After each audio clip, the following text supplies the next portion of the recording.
Hi everyone, I'm Alex Charay from First Editions Shrubs and Trees, and today I want to show you Fiber Optics Buttonbush, a new and improved version that takes on all of the good of traditional buttonbush and makes it great.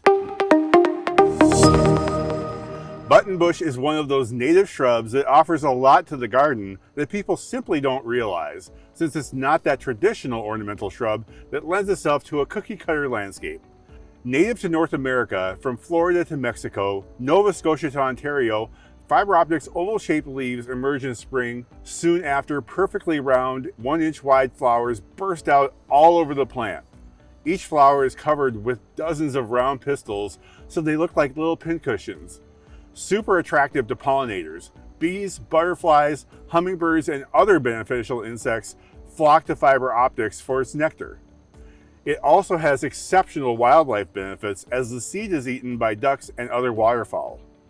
In the summer, the foliage is rich and full and looks great in the landscape, providing shelter for birds. In the fall, the leaves turn red. The trunks and stems tend to twist and turn with age too, so it still looks interesting even when the leaves have fallen for the winter. Fiber Optics is not as coarse-leaved as older versions and only grows half the size. This compactness lends itself beautifully to today's smaller urban gardens. One of the best attributes of Fiber Optics is that it adapts to any soil type with ease. So it goes just about anywhere. It does fine in dry soil, on slopes, and absolutely thrives in damp or even wet soil. It is often used in wetland restoration along stream or ponds. If you have a spot that is constantly wet or has spring or summer flooding issues, then Fiber Optics Buttonbush is your new go-to. Fiber Optics has its place in naturalized, less formal landscapes.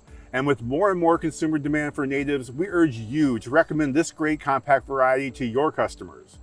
To find out more information on Fiber Optics, visit the First Editions page on baileynurseries.com.